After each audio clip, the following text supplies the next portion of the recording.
കേന്ദ്ര ബജറ്റിൽ പ്രഖ്യാപനമില്ലെങ്കിലും അതിവേഗ റെയിൽ പദ്ധതിയുമായി ഇ ശ്രീധരൻ അതിവേഗം മുന്നോട്ട്.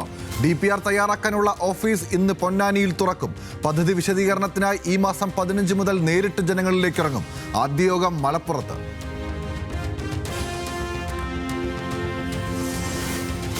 ശബരിമല സ്വർണ്ണക്കൊള്ള കേസിൽ ജാമ്യം തേടി കൂടുതൽ പ്രതികൾ. ഒന്നാം പ്രതി ഉണ്ണികൃഷ്ണൻ പോറ്റിയുടെ ജാമ്യാപേക്ഷ ഇന്ന് കൊല്ലം വിജിലൻസ് കോടതിയിൽ. തന്ത്രി കണ്ഠരര് രാജീവരുടെ ജാമ്യാപേക്ഷ സമർപ്പിക്കും. മുൻ എക്സിക്യൂട്ടീവ് ഓഫീസർ D. സുധീഷ് കുമാറിന്റെ ഹർജിയിൽ വിധി ഇന്ന്. SIT കുറ്റപത്രം വൈകുന്നതിനാൽ പ്രതികൾക്ക് ജാമ്യം ലഭിക്കാനുള്ള സാധ്യതയേറുന്നു.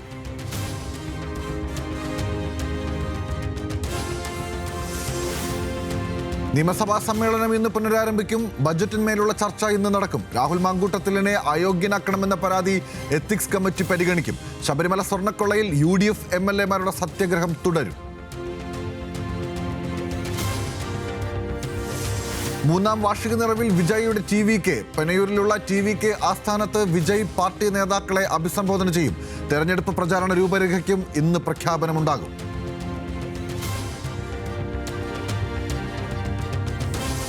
ഇസ്ലാമിക് റവല്യൂഷണറി ഗാർഡ് തീവ്രവാദ ഗ്രൂപ്പാണെന്ന പ്രഖ്യാപനത്തിന് പിന്നാലെ യൂറോപ്യൻ യൂണിയനെതിരെ ഇറാൻ. യൂറോപ്യൻ സൈനികരെല്ലാം ഭീകരരാണെന്ന് ഇറാൻ പാർലമെന്റ് സ്പീക്കർ ബാഗർ ഖലീഫാഗ്.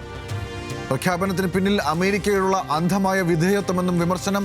സ്വന്തം നാശത്തിലേക്കുള്ള വഴി തുറക്കുകയാണെന്നും മുന്നറിയിപ്പ്.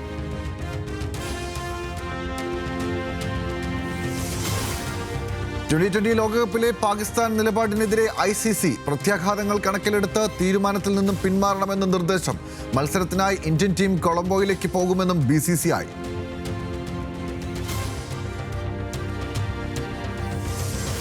ഇംഗ്ലീഷ് പ്രീമിയർ ലീഗിൽ കുതിപ്പ് തുടർന്ന് മാഞ്ചസ്റ്റർ യുണൈറ്റഡ്. ഫുള്ളാമിനെ വീഴ്ത്തിയത് 2-3 ഗോളുകൾക്ക്. ടോട്ടനം മാഞ്ചസ്റ്റർ സിറ്റി സൂപ്പർ പോരാട്ടം സമനിലയിൽ. സ്പാനിഷ് ലീഗിൽ റയോ വയക്കോനയെ തോൽപ്പിച്ച് റയൽ മാഡ്രിഡ്.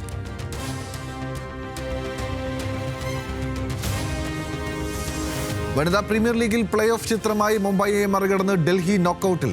നിർണായക മത്സരത്തിൽ UPയെ വീഴ്ത്തി. പ്ലേ ഓഫിൽ ഡൽഹിയുടെ എതിരാളികൾ ഗുജറാത്ത് ജെയിൻസ്.